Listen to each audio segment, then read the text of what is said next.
guys, nandito tayo sa side naman ng ating fader. So guys, ito lang magkabit na ito. So madali lang. So ilagay nyo lang tong dalawang guide. Tapos pasok nyo lang tong timing chain.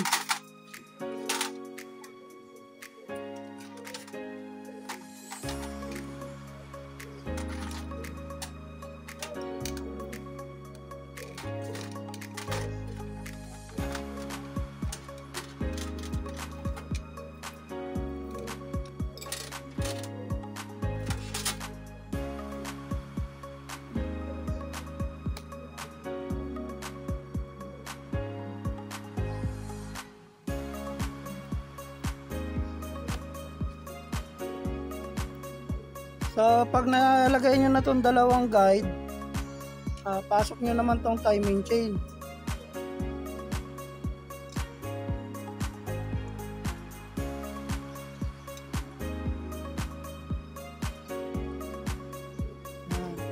So pasok nyo tong timing chain, pasok sa loob, laglag nyo na yan.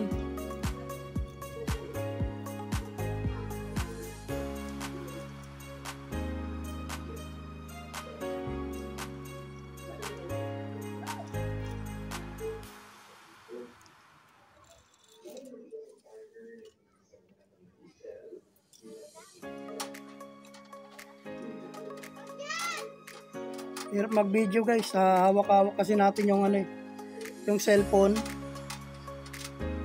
Hirap mag-vlog pag pag hawak lang yung cellphone. So ganyan lang guys.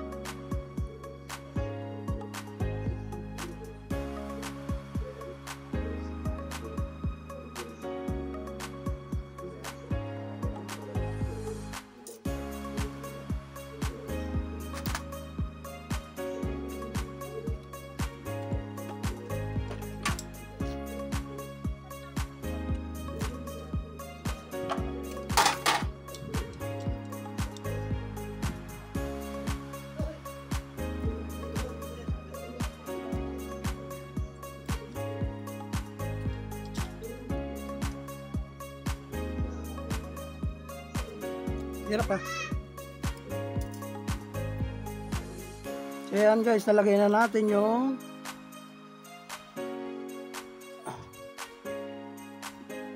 timing chain. So nalagay na natin yung timing chain. Sunod naman natin lalagay yung roller guide. Lagay natin yung roller guide sa loob.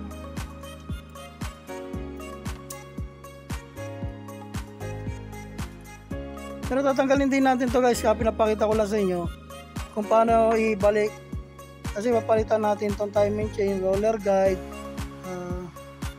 dami dahil natin papalitan.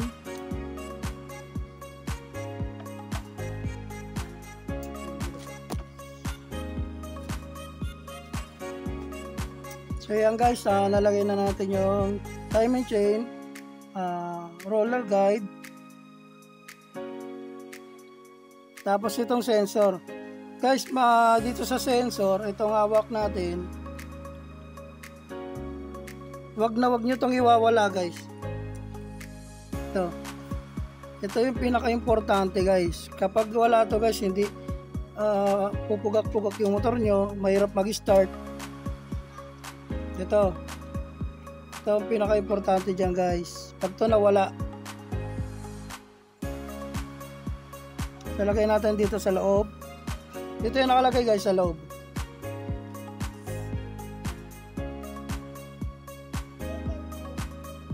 Yan.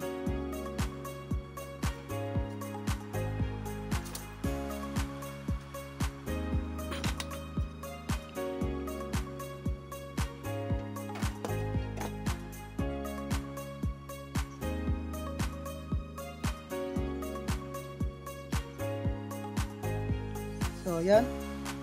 Tapos lagay na natin to. Dami na wala kasi na tornilyo eh.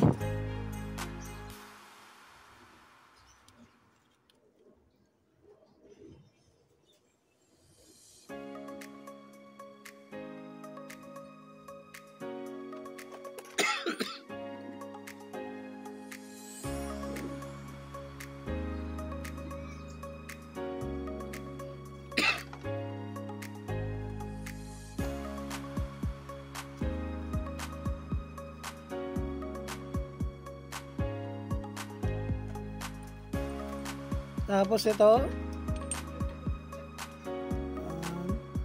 So, wag nyo lang itulak na masyado. Kasi mahirap siyang yan. Ito naman sa ikot lang. Paikutan mo lang na ganyan.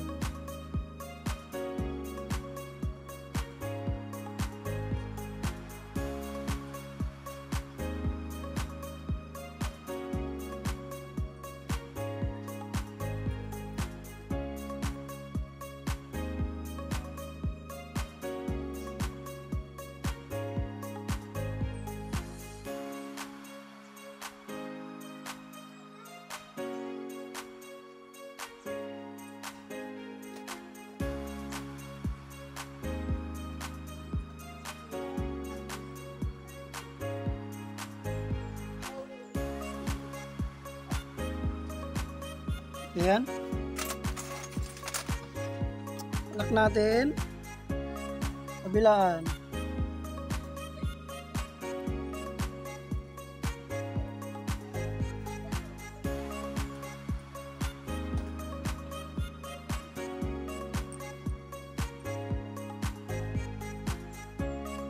So mali-mali na yung tornilyo natin guys. Kaya pinapakita ko lang sa inyo paano buuin siya. Ayan. Mali-mali na yung tornilyo. Kasi ayan. Tapos dito sa side, unahin nyo muna to. Unahin nyo muna to.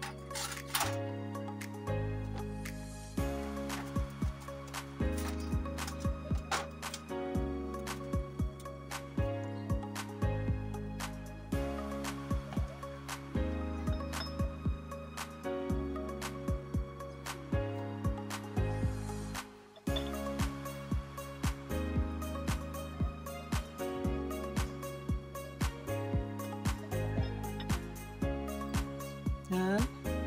So, nailagay na natin. Sunod nyo naman, ito, yung pin. So, ganyan lang guys. Tapos, sunod natin yung ito. Sunod natin to guys.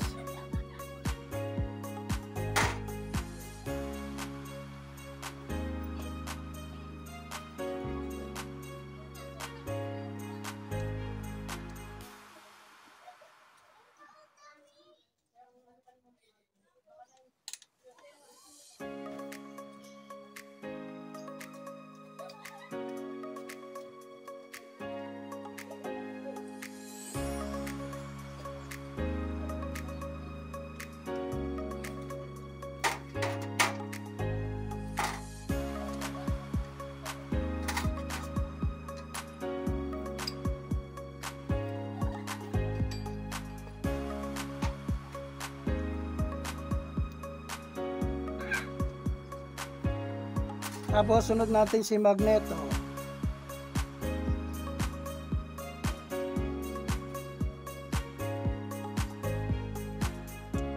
So ganyan lang.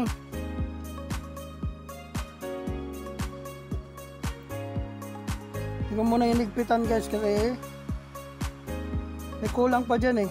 Ito. So sira-sira na kasi siya guys. So, kailangan ko siyang palitan. Sira-sira na kasi. So, pag binalik ko to, mag-stack up lang yung magneto ko. Kasi sira. So, hindi na natin ito ibabalik. Tapos, itong tatlong to, roller guide, timing chain. So, palitin na rin kasi to. So, hindi ko lang inilak. Pinakita ko lang sa inyo kung paano assemblin. Tapos, ilalak nyo na lang yan. So, ito naman hihinangin natin kasi naputol yung wire. Kaya pala lagi nasisira, napupundi yung ilaw ko. Naputulan pala ako ng isang wire. So hinangin natin yan guys.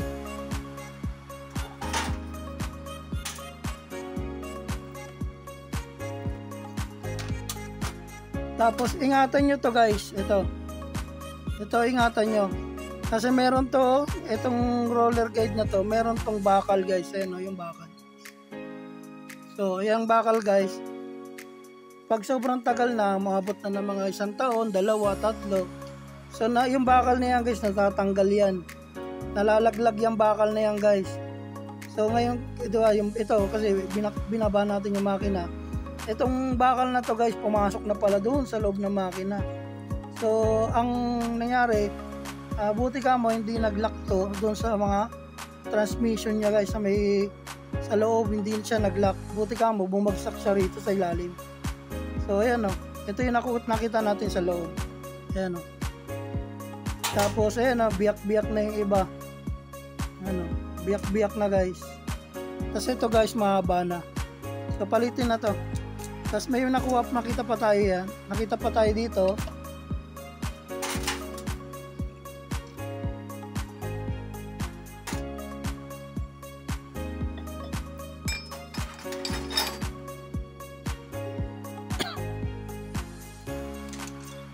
So ito guys, nakita pa natin. So natanggal na rin yung ano niya, yung konti sa kanya na natanggal na. So nalaglag na rin pala yun sa loob. So buti ka mo guys na naagapan pa natin. Naagapan pa natin ng 6 years. So ngayon lang biyak. Ayan. So nag-ipon-ipon na sila doon sa ilalim. Ayan. So hindi madumi yung loob ng makina ko guys kasi yung gamit kong langis speed tuner. Maganda yung speed tuner guys, yung langis niya. So hindi namuo yung mga langis sa loob. Kaya maganda yung ano niya. Kasi sinubukan ko lang naman yung speed tuner ng 3 buwan. So okay naman yung speed tuner guys. Malinis yung loob ng makina. So yun lang guys. At maraming salamat sa inyo. So sa sunod guys, pakita ko sa inyo kung paano sinusukat yung block, kung gaano kalaki yung block, kung gusto mo magpalit ng mas malaking block, mas malaking piston. So sunod natin na vlog yun guys. So ito yung mga papalitan natin. Kaya hindi pa natin ito ma-assemble, magastos pa to. Yun lang.